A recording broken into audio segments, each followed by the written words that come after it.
Good morning, good afternoon, good evening, my dear listeners. This is Kipsongo Chebet coming live to you from New Testament Church of God, the Christian Army podcast. I know the last week we were not on air, but it is because we were packaging our season 3. And in our season 3 this day, we are starting with a testimony before we embark on the next topic. So I have a very amazing guest with me. I call her my Chinku twin. Actually, we kind of look the same.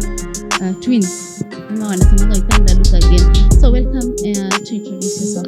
Hello, hi, this is Valentine. A pleasure to be here once again. Yeah, looking forward to have a great time as we talk on real life experiences as well. That is great.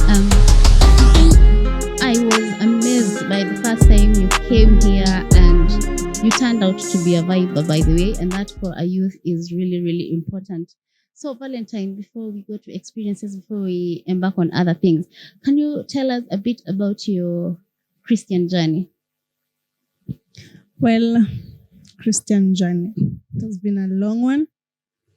You know, we are not perfect. We always make mistakes. And kuna mali inafikanga, tunapotea kidogo, we come back. But I think the Lord has been faithful.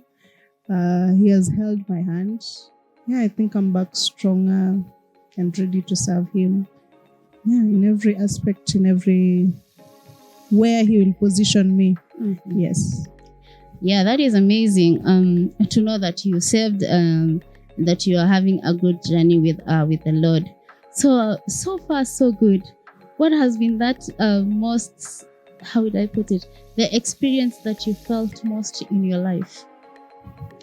Okay, there's one experience, and I think it's a major problem with everyone. Okay, this is Nairobi. At one point, lazima utapitia haya. So, yeah, I thank the Lord that I was able to be out of that situation safe and sound, hata bila kuumizwa hata kidogo.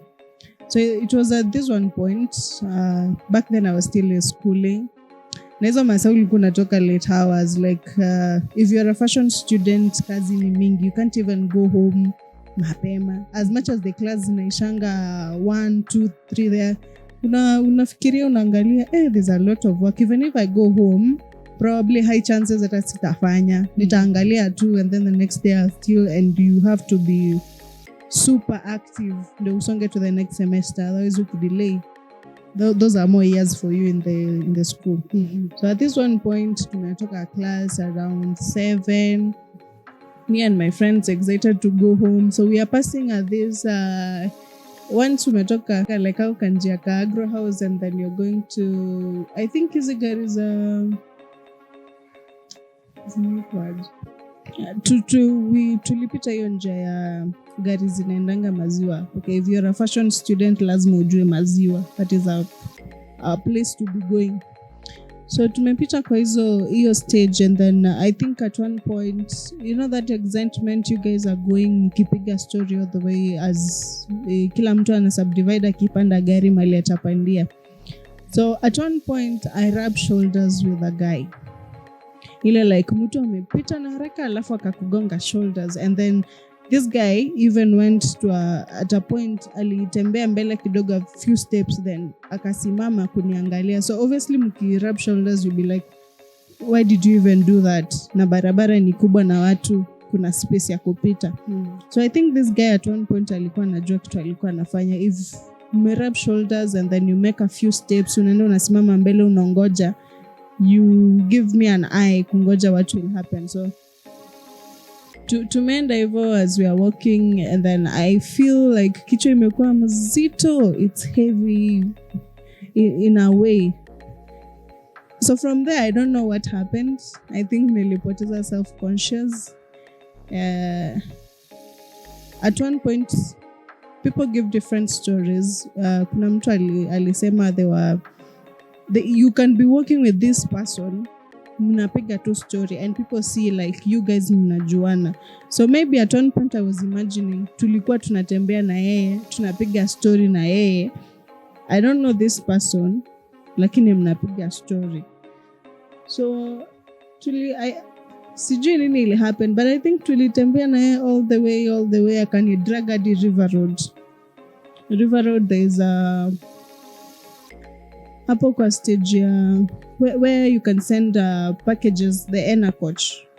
Yeah, that is where nilijipata. I think that was around saa 3 asubuhi. Saa 3 ya jioni. I had a bag in my hand. That bag is open because unakuja kujirealize afterwards. That bag was open. Nikaangalia, the first thing that knocked in my mind, ebu niangalie simu yangu because I was feeling noxious in a way that ujielewi, but then you're trying to, maybe let me get my phone, let me make a phone call. Someone can pick me up. Juu nikienda vile niko, huwezi jua nini ita happen huko mbele. So checking my bag, kutafuta simu, sioni simu. And mind you, my bag was open. I had some books in the bag. The bag is open, haina kitu, iko empty. What in a bag? No, not even, hakuna hata kitabu hata moja. And nilikuwa nimeweka simu chini ya bag kabisa where hata mtu haezi ipata. But I was trying to, maybe hata hilo kutembea, tulitembea na yeye. I even told him simu yangu iko chini ya bag without knowing. So I think there was no phone. By that time hata tulikuwa tunafanya project and so you are like calling your parents wakutumia some cash to push you for your project. So I think that day mzazi alikuwa amenitumia some cash for the project. And nikaangalia, by the way I had some cash. Na nilikuwa na simu. Na nilikuwa na vitabu. Why am I having an open bag? But ndio nikakuja kurealize, I think this person had dragged me. Alindrag, I gave him everything. Possibly hata nilimpea namba ya M-Pesa, the pin and everything. Bila kujua. So yeah, obvious uko in a situation of what just happened. How did it even happen? Yeah, I ask myself the same. So hapo ndio nakuja kujirealize, this is Nairobi. I have nothing on me. There's no way you're going home. Hauna hata fare. You can't even call someone to send you hata 50 bob to go home. Because I think by that time fare ilikuanga 50 bob. Yeah. But then there was a guy. That guy owns a sports shop. He sells sports clothes. Yeah. This guy was like, he came to where I was because I was even crying. Unaona ile uchungu, unalia kama mtoto mdogo. The emotions are overwhelming. Yeah, the emotions are out. So he came and asked me, Madam, are you okay? I told him, I'm not okay. I don't know where I am. Okay, by that time hata huku najua to streets vizuri, especially River Road. Yeah. Streets ni mingi, but huku umeshika utoto njia. So you are in a place. Maleta mtu anaweza kuuliza, sijaifika hapa. So this guy approaches me, asks me if I'm okay, and I tell him, hapana, siko sawa. I think nimeibiwa. Like, possibly, nimeibiwa. Because I don't know how the situation was, but mi vile nakuona, ni kama umeibiwa. And you have nothing on you. Because naona tu kuna bagi empty. So what happened? Nambia hata mi sijui. But then he offers to, the first thing he told me, kuja nikupeleke kwa shop hapa. There is a Safaricom shop hapa. Renew your line. Okay. So he went, he even paid for, I think we were paying 100 bob to renew that line. Yeah, he offered to pay. We renewed my line. Then he asked me, do you have any number overhead that we can call? Hata wakutumie something, you go home. Or you even tell them where you are, they can pick you up. So the only number I had in my mind was my mom's number and my sister's. I thought of calling my mom. But then, okay, she's very strict. nikafikiria ataanza kuniuliza very long questions. What are you doing? You know how parents, how strict African parents are. So I opted to call my sister. I called her. She asked me, why are you even crying? Because hata ile kilio nilikuwa nalia, mtu anaweza dhani niligongwa. Mtu anaweza dhani nilinyorosha proper. I tell her, it's a long story, but I need transport back home. By that time, ananiambia I'm in a place where I don't have money on the phone. Maybe niende nikuwekee cash. Nikamwambia that will take long. Let me just call mom.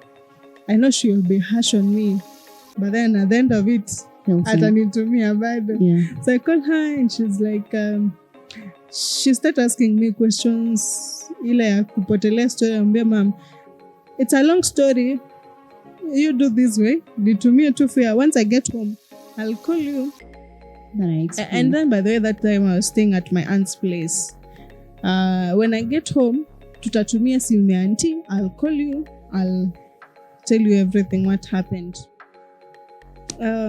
She sends money to that guy who had offered to help. Mm-hmm. The guy even gives me his business card. Niambia the next time, or rather, this is my business card. Ukifika nyumbani salama, give me a call, niambie uko sawa. Mm-hmm. And hata hiyo bag, bado ujisumbue tunaweka tu hiyo bag hapa because it has nothing. Weka tu hapa, you'll still come back kesho. Uichukue when you're okay. So I go home, and you're getting home. By the way, hata ukiwa kwa I think nilikuwa natumia stage ya Kencom, gari za Kenyatta. So wale wapangaji wanakuanga hapo. I'm very friendly with everyone. So I think I had formed that friendship na watu huko. So this guy approaches me and niaje leo, na leo unakaa aje hivi? I'm like, just don't ask question. Achana tu na mimi. You know, now you are uchungu imejaa kwa roho yako. Yeah. And then whatever you're saying it in a harsh manner now. Yeah. Because people won't even get to understand pain yako. And you're asking me questions. Izo masa. Mm-hmm. I think you even feel like slapping me too. Ile uchungu itoke, but then siwe mwenye uko na shida. I can't even do anything. So nilimshautia like, acha tu na nini, wacha tu ningie ndani ya gari. So ndani ya gari I'm still crying, mind you, machozi iko tu kwa macho. Even I think whoever sat next to me aliniulizanga, madam, are you really okay? Because I was crying. You know, that was like, okay. Hiyo simu ilikuwa imenunuliwa na machungu na mzazi, and then she was like, this is the last phone I'm buying for you. You better use it now, you be careful. Now you are imagining it was the last phone umebaiwa. And now it has gone. And you have a lot of projects to do na hiyo simu. So ile machozi, ile uchungu, ukifikiria the situation, you're crying. The neighbor asked me, are you okay? I just looked at her.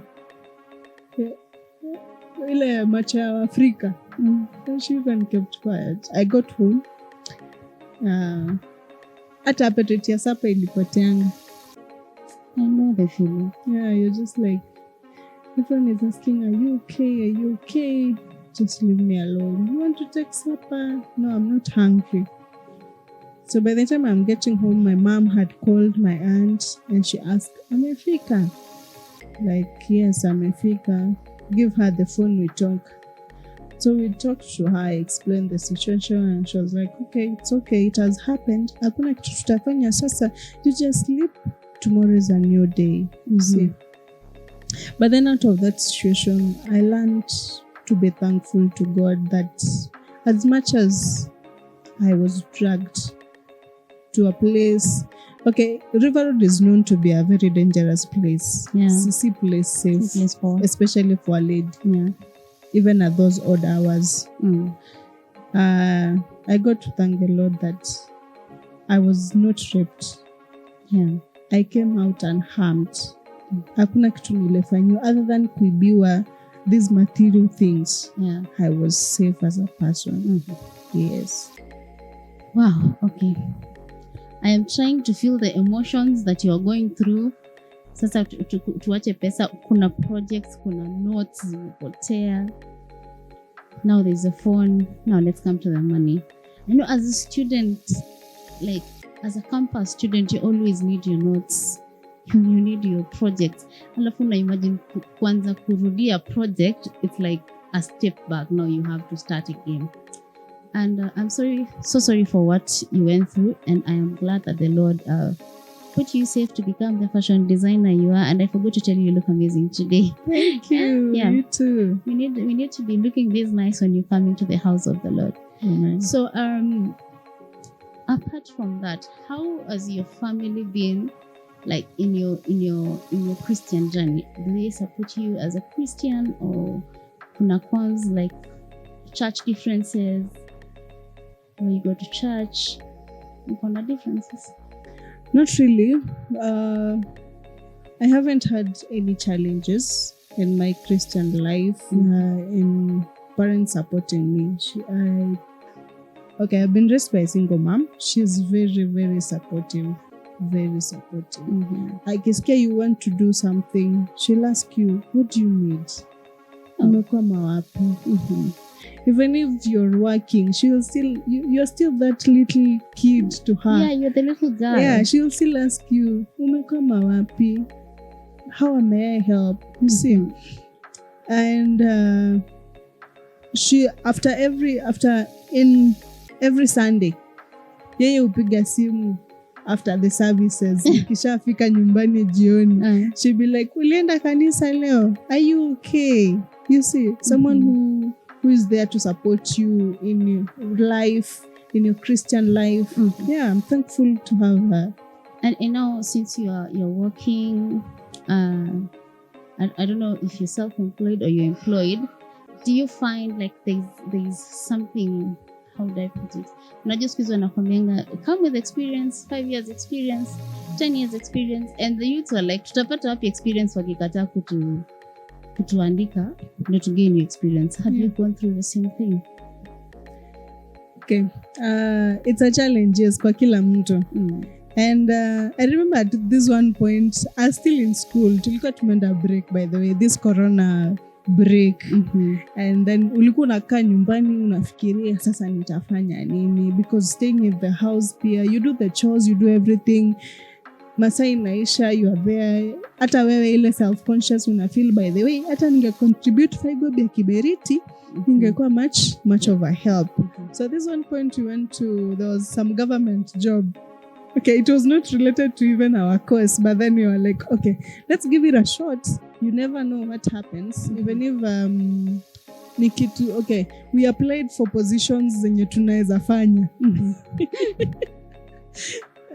And we were excited like, sasa kwa hii list unaangalia zile makazi ziko huko, and they're like, let's opt for maybe cleaner ama hata kuka, hiyo tunaweza fanya. Hizi zingine tutakwama.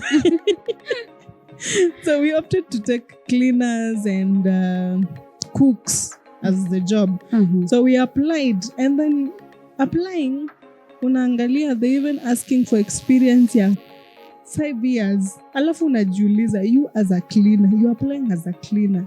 What do I need experience? 5 years experience for cleaning. Na nimekuwa nikiclean tangu nikuwe 5 years. Imagine tangu you're raised in an African family. Lazima ungefanya usafi. So that's experience. You're probably like unafikanga age ya 4 years. Unaambiwa sasa from now henceforth atukuoshe nguo. Unachafua ukijua venye utaziosha. So it's a normal thing. So by the way, getting there, tulipata box, those big boxes. Zilikuwa kama 4 hivi. Alafu tunaambiwa, na mjue asubuhi tumetoa box 2 hapa zimejaa. Na kuna 4 na ni zile kubwa. And then when you're there, unaekelea kasivi kako. Alafu someone comes in their 80s, their 70s, they're still applying for jobs. probably not the same job, but then the jobs zenye zilikuwa other shortlisted jobs. And in our minds we were like, you're in your 70s, you're in your 80s, you should be retired. Unafaa kuwa unaachia as youths pia sisi tufanye ndio to gain your 5 years experience. But then sasa unajiangalia like this is a tough one. Unaekelea tu ile like Jesus, hii ni kama itapita kweli. Hii hata watakuja kufungua hata waangalie ni nini. But that is a challenge. Majorly in my profession, I thank God that you don't get to be asked maneno experience sana. It's what you can do. Okay. Because like, okay, what I do majorly is fashion illustration. You need to sketch. Like I get to interact with the clients. You tell me what you want. Vile unaendelea kueleza as I'm drawing down. By the end of it, I show you, is this what you want? Yes, that is what I want. So we can proceed and make the cloth. So you see in major occasions or in fashion houses, it's what you can do. If you say you are a fashion illustrator, here is a paper. Draw this. Let me see how you do it.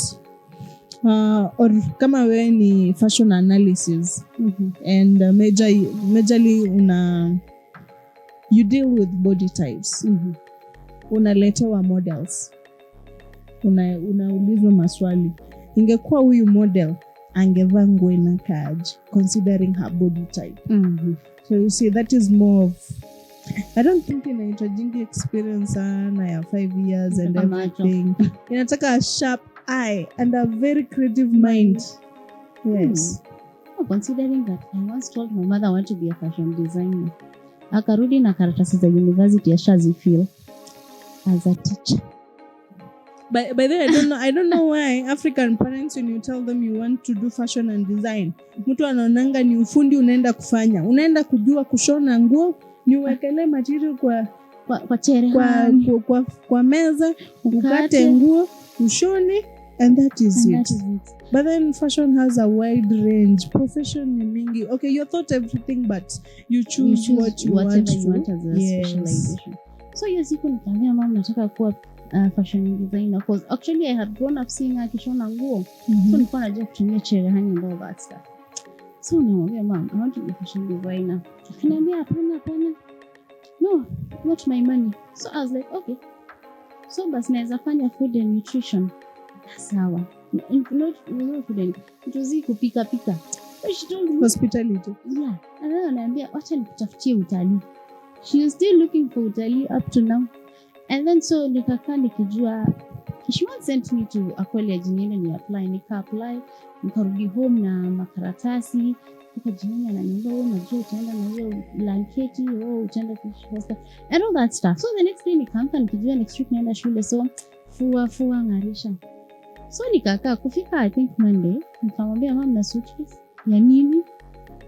Nikamwambia na shule. Nani alisema unaenda shule? I'm like, mom, I have now gone and applied for food and nutrition. It's not fashion and design. Akasema you're not going, and she's not giving me a reason why. Nikatoka nikaenda tukua na kashamba hivi. So the weeds that were there ilikuwa managu. Nilichuna managu ndoo mbili. While I was crying, and I was just like, my friends have gone to school, I'm the only one remaining. Now you're more of releasing your anger kwa mboga. Yeah, nikachuna mboga na unajua unatoa mpaka kwa stock. So nikarudi home. Like narudi home na mboga yangu asire, at least nimetulia. But now anyway, tukakaa home. That was like in September. October middle something, akakuja na makaratasi zaidi ya tena mpaka amefeel education. Alafu akaniambia feel whatever you want as the second option. Just looked at her like, okay, ni parallel ninaenda hiyo, hata nikiweka second option bado tu nitapatiwa first option. That is how you want to become a teacher for high school. Hapo and then I came back and asked her, mom, kwa nini ulikatanga kunitafutia vitu nilikuwa nataka? She's like, unajua, no, there's this mentality ya mwalimu atapata kazi haraka. Anyway, so for teachers it's a bit easier, they don't ask for experience. Anyway, long story short, I have never graduated. Okay, the last time nilifunza I think nilikuwa TV. Thika Garrison. And that is it with parents. So, like, you know, being a youth and all that stuff, I think I grew up rebelling. So I went to, when I was in the university, sasa si niko university ya mbali. Yes, kuna neighbors, but it's a big school, no one is seeing me. So I indulge in everything that you can indulge in. You get me when I at say least uko na experience ya kila kitu. But I think the highlight was I got to model. I did something that I loved. I modeled when I was first year and second year.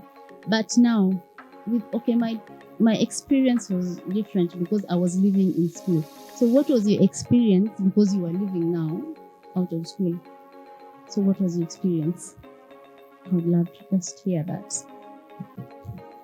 Okay, I don't think you can experience Anna because I think I didn't face opposition in choosing my career. I think from day one, my mom had known niko na passion because I used to criticize her clothing. Alikuwa navaa makala zingine kwa doka, namwambia mom, me and you hakuna mali tunaenda, geuka tu hivyo, kuna nguo nimekuchagulia na nimeiweka huko kwa kitanda, ukiweza vaa unaweza kaa vizuri sana. And you know, she look at you in a very awkward manner, like, sasa wewe mtoto tunasumbuana na wewe nini, you know, my clothing ni mimi nimechagua nataka. But then kale ka test ka fashion kalikuwa kameniingia. By then I didn't know fashion design ni nini, but nilikuwa nachagua tu colors to match, those color combos. Hadi mzazi anaangalia, na wewe, is this what you want to do as a profession? Like, sijaamua bado, but I think kako but when you ask me, those years ukiniuliza nitakuwa nini, mimi nitakuwa pilot or a nurse. Either way. It was everyone's. Me, I wanted. Now, funny enough, I wanted to be a dentist. I've never had a child say they want to be a dentist. It's funny. I think I was the first one. I just wanted to be a dentist. Kufika sijui form 2 nikataka kuwa fashion and designer. Kufika form 3 nikataka kuwa tailor. Kufika form 4 hata sikuwa na dream. Nikaacha kudream. As levels, as you go per class, as you change your career. Ni kama unafunguliwanga macho, unaona, by the way, hii career inaweza ni fit. Let me choose it. Yeah, but then they didn't have an opposition. It was just an easy ride. Aliniuliza after high school, she was like, what do you want to do? Kambe obvious, fashion and design. She told me, you and your sister, muone vile mtaungana, mutafute shule. Me, I don't want to get in your way, but tafuteni shule, fill the documents, na malize, and let me know school fees ni ngapi, inalipwa per month or you pay once. That is how. And that is how I applied. We went, okay, we had options. Fashion school, obviously, we had options, but then I chose Vera. Oh, wow. I would That's also a shout love out to to go that to school. I That's would a shout also out love to to that go school. to Vera. Yeah. I applied. Yeah. I think it was a nice journey. I've interacted with people who have made my mind strong, very strong, who gave me an idea of how it is to be out here. Yeah. Who I think there's this one teacher that I look up to. He's the one who taught me to sketch. He really does nice work. Ulikuwa unakaa class hivi anakuja kuwafunza, and you just look at what he does in seconds. Something that umekuwa struggle nayo for hours, anaifanya tu in second. You just look and wait, what did you just do? How? And ni mtu alikuwa friendly, atakwambia let us start. Mnaanza na yeye. Like, if this is what you want to choose as a profession, just do it on a regular basis. Letanga tu chora kitu kamoja, leta ni analyze. Anaangalia, anakwambia maybe hapo hujaweka vizuri macho, hujaweka mapua hapa vizuri. Shaping ya nguo ifai kuwa hivi ya mwili. So I think when you look at someone and they give you an inspiration ASAP, I think that was God's sent message to wake me up. I know. Because I used to like nakaa chini naangalia people who sketch and I admire them. I'm like, Mungu, siku moja nataka kuwa kama wao. I want to know how to sketch. I want to know how to design someone with my sketching. So I think that was a direct message sent. Like, okay, this is what you've been praying for. Ndio hii. Use it. Yeah. Oh, that's nice.